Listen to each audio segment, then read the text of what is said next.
Welcome everyone. I'm so excited to be here with Miss Susanna Mittermaier because Susanna, you are launching a book today called Curing the Gilded Cage. Oh my goodness, welcome.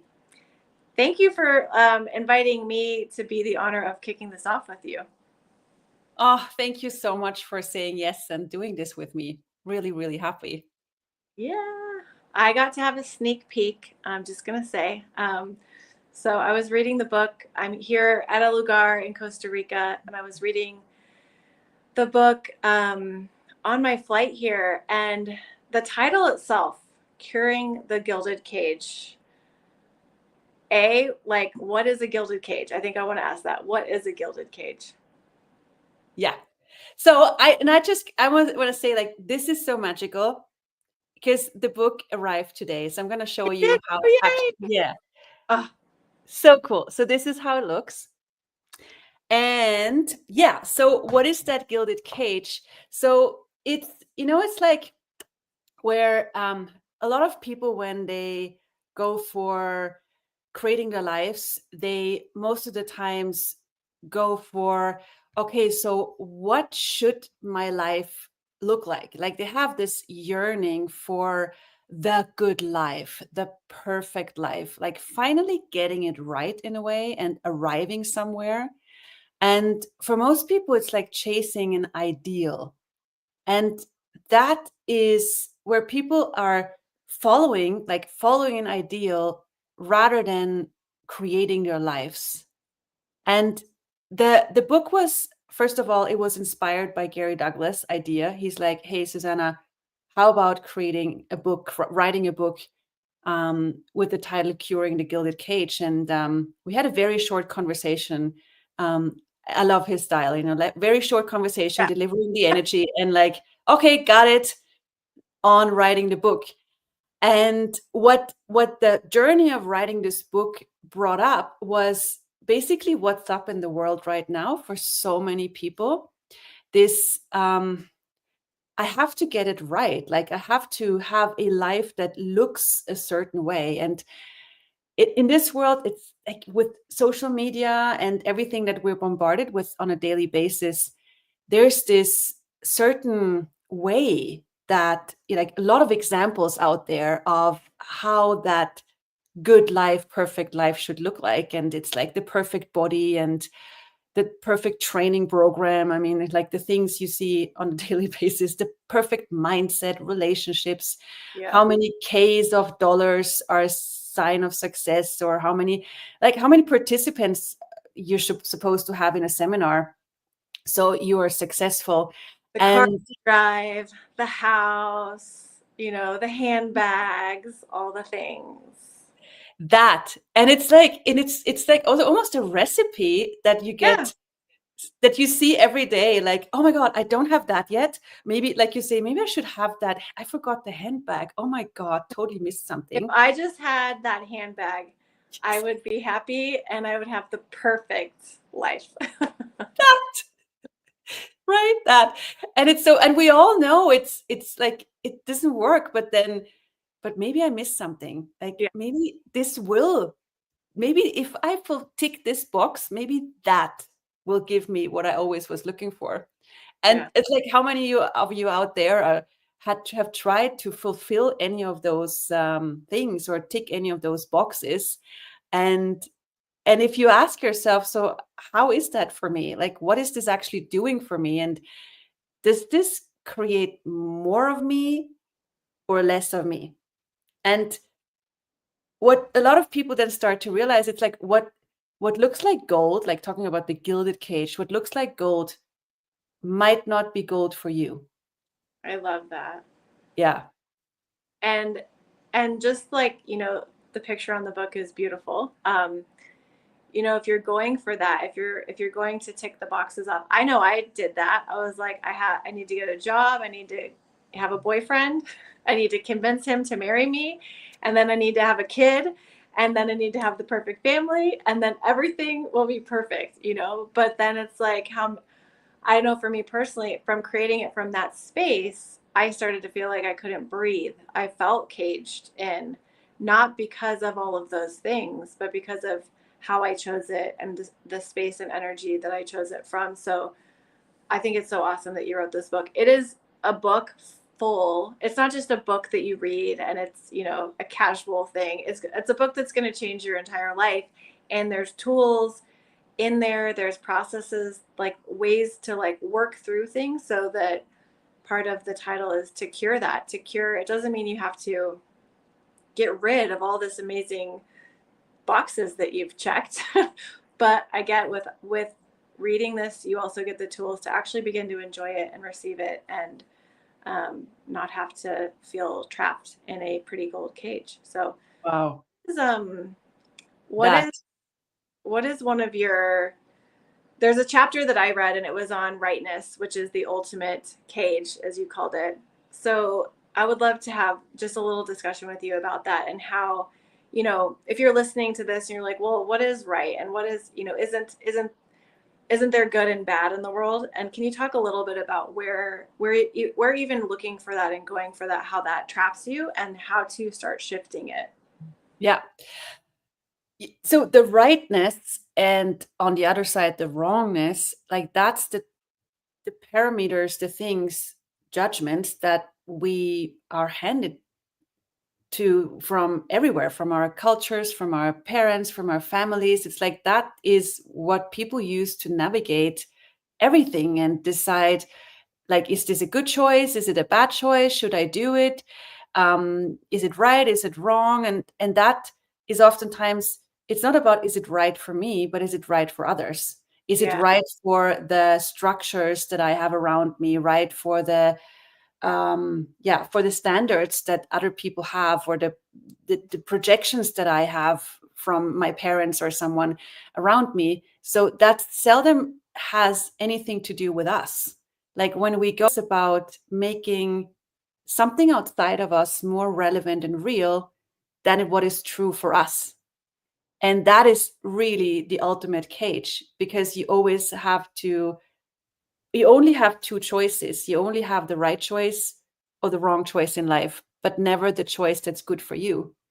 And so most of us have not grown up with being asked, hey, what is true for you? What would you desire as your life and your future? Has been handed this, okay, here's your box, like here's your cage. Now decorate it, you can make it fluffy, and you can, add colors to it, but that's within that cage, and live with it, be happy with it, be satisfied with it, but never really go beyond it.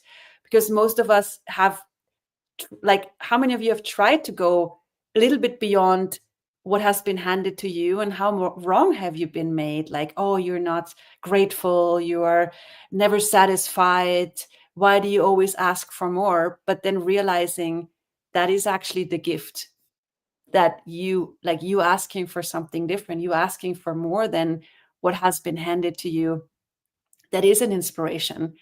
And yeah, so getting beyond that is really the, okay, what is true for me, you know yeah, and so many people are judging themselves and stressed because they, like we said before, they think they haven't made it.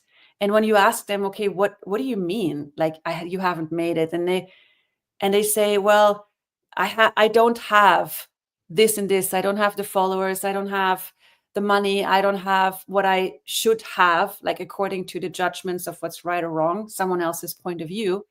And so it's like, the question is never, okay, what would I like to have? yeah, If I would create my life the way it works for me, what would be true for me? What is good for me?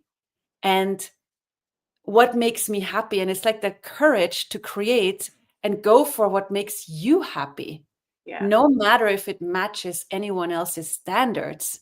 And that's like one of the freedoms that we really could grant ourselves and allow. And I feel like it's like more on the buffet now than ever before. Like yeah. that freedom that we can allow ourselves. And I love the cover of the book picture. You know, it's a cage and the door is open, and it's like, what if the door is open for you to fly? You know, it's like, Mm. Kristen put in the comments, like, the life outside of that box is scary out there. And what if it's not? And I think the really cool thing about the book and most of what I've read in it is it's so empowering. And one of the places that you're really tapping into is also your work with pragmatic psychology. So there's so much stuff in there that, whether you've been gaslit, the terrible word, gaslighting, or like where you've just like really like psyched yourself out of thinking that there's things that you can't have, whether it's money or a great relationship, or that you actually deserve to be cared and nurtured for. This book and the tools in it really walk you through unlocking that. And I love that the title says curing, because it's like you actually have the tools to cure yourself, and this book is there to support you with that. So how, like, you've written some books before on pragmatic psychology. What was your exploration with this book and weaving some of maybe the new tools that you've gotten along the way? Because access consciousness is always changing. Susanna is always changing and getting greater. She's soaring outside of her cage and finding new stuff. So what was it like to create this book with all the new things that you've found in your soaring adventure of life? It's writing a book is always a journey, and it's not always the most comfortable one, because when you write a book, it writes with you. It's how can I put it in words? It's you write it and you explore all those spaces for you and your life, and while you write it, it also brings up the places, like you brought up the places where I'm doing gilded cage and not even noticing it. Right. And that's what I love about writing books, because it's not just like I'm writing something, and giving advice to other people. For me, writing books is I receive from that book myself, and it can show me what else I can step into. So while I write, I also take those steps. I also make those choices to go, in this case, beyond the gilded cage. And those journeys, like leaving those comfortable places, like a cage, something you've decorated and it's cozy and everything, and it's not always the most comfortable choice. And it, I know it. It's sometimes like, but that the freak out is not more relevant than the freedom beyond it. So you might be like, it might be super intense that, oh my God, what is it all bringing up?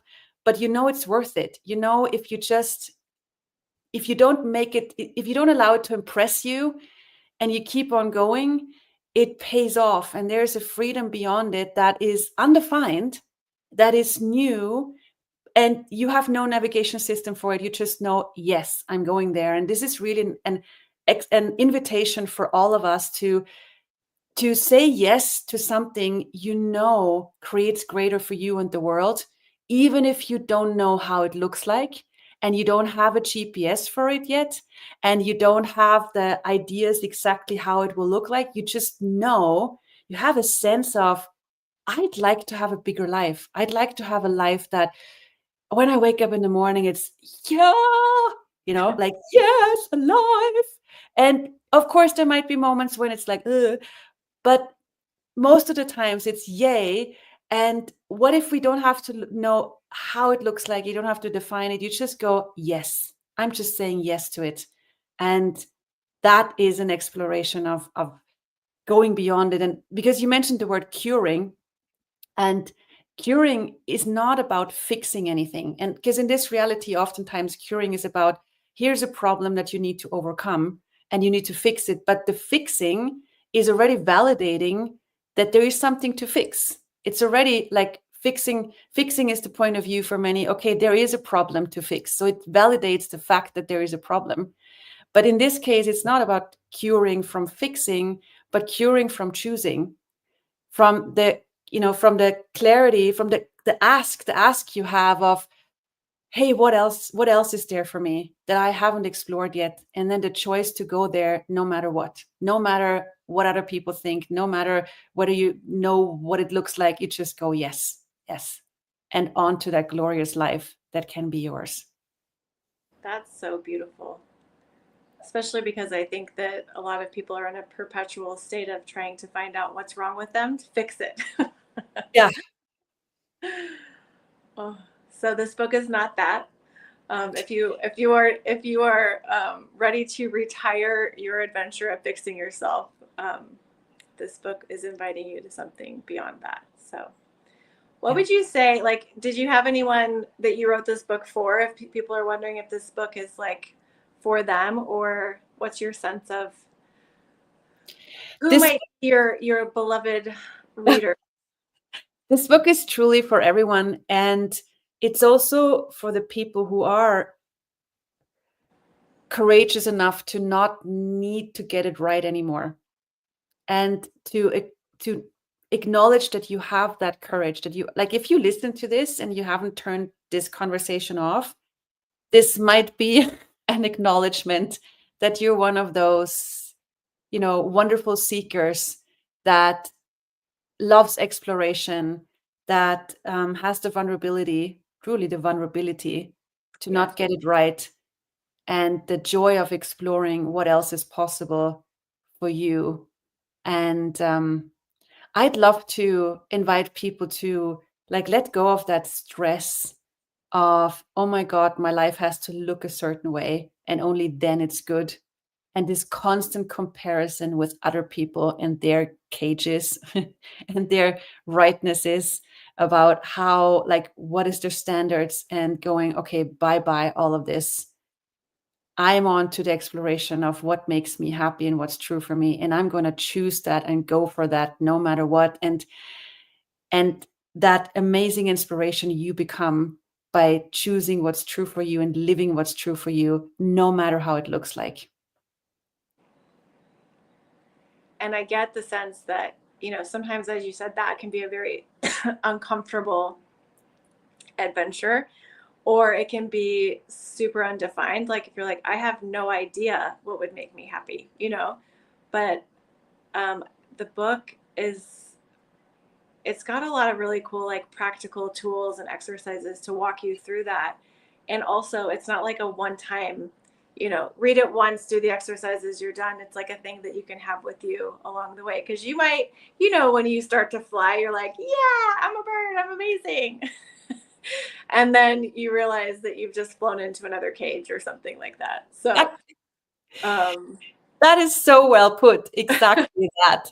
And then having the joy of that, having the joy of, oh, look, I just flew into a wall. Oh my yeah. God, that was fun. Okay, next. What's next? Like, receiving everything as a contribution to you, even the moments where it feels shitty or horrible. And, like, I always say, I know this is maybe something you shouldn't say on social media, but it's like, truly every shit is a fertilizer for something greater. Just like in agriculture, it's like the same in a whole life. It's like, if you sprinkle some shit and you have some shit coming up, it's always like fertilizing to something that can, like, something that can grow from that. Always. It's like, if you don't judge it, it can be such a resource and a contribution to just go on and go greater. There's so many poop analogies, because it's like, you're in a cage, you're just like pooping in your own cage, and then everything starts to smell. It's like you could go anywhere, or you could be a soaring bird and you're just pooping on other people's heads and don't have to worry about it. So I love I love where you take it. it. I'm a very professional book interviewer, okay? I don't do well in a cage. It's like That's what I love about you. and I'm trying to get out. But it is, I know that, like you said at the beginning, like, sometimes you don't even know that you've created a cage for yourself. And I'm here at Elugar and have been riding horses, as you ride horses. And my horse, actually, I asked for something the night before, like, what would it take to, like, for you to show me what I'm truly capable of? Which I thought, of course, would be on that horse, on my perfect horse that I love so much. And he got injured, and I have had to ride other horses, which is so uncomfortable and making me stretch. And as we're talking, I'm like, I had put myself in a nice, pretty little cage. This was my zone. This is my happy place. This is my happy place where I felt really comfortable. And getting on another horse or another adventure like that I don't know how to ride, or I don't, like, all my insecurities came up. And It is. It's really uncomfortable, but it's so freeing to just know. Like, I think the greatest thing that I've gotten from it so far, because I'm not totally there yet, is that at least I have the courage to choose something different. And I get like this, the courage to actually explore. Like, it's, I think we, if you're listening, like if you're still listening after all the poop comments, um, the courage that we have to even leave, cure, fly, beyond the cages that everyone else has, is, if we could just acknowledge that, that's what I'm acknowledging today, at least, is This the, is so beautiful and such a great, clear example yeah, with your horse and the kindness of your horse, like gifting you what you've been asking for, not in a way you expected, but something that invited you to grow. And then you chose to accept that invitation. yeah, That is so grand, truly. And I love that example of, where we create something that we're proud of and we really like, oh, I still know the horse part, oh, I made it, like something that yeah, seemed impossible. And now it's here and I'm living it. And then we want to stay in there. Like, I'm going to keep it. yes, I'm finally happy. I'm going to, my yes, precious.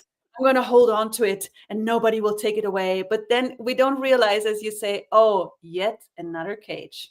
yeah. Rather than asking, okay, what's beyond it? If I can have that, what else? Like always asking for greater.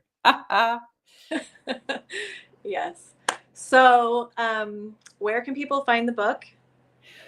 Oh, thank you. It magically appeared. Hey. So there's a landing page for the book. It's pragmaticpsychology.com/gilded cage. And on that page, you find all the different links on whatever it's called, different places where you Amazon, can buy the all book the places can, yeah, all the stuff. and the ebook thing and everything. Yeah. Yeah. However you like to read books, whether it's listen, read, have, all the things, skim. And I know everyone's going to ask, so I'm going to ask it first. Are you planning on having translation into other languages? Exactly that. Yes. So, Yes. so right now we have German and more is coming. Yay. So cool. Well, congratulations. I hope you are celebrating. And if you're listening and watching, go get the book, share the book with your friends. If you have people in your life, they're like, just get out of your cage, just gift them the book and see if they ever read it. Yeah, exactly. It's a Just have beautiful, it in their cupboard. it's so beautiful. Yeah. Amazing. Congratulations. And Thank thank you. you for allowing me to celebrate it with you. Oh, so And my for, pleasure. I read it on the plane coming here. I'm sure it also contributed to, like, hey, excuse me, you're in a gilded cage. So I've had an adventure in the last 5 days. So thank you to your book and its inspiration that it was for me. Oh, thank you so much for all of that and receiving, and thank you for that amazingly fun conversation. So good. Yeah. What else is possible? Truly, truly. Thank you guys. Thank you, everyone. Bye bye.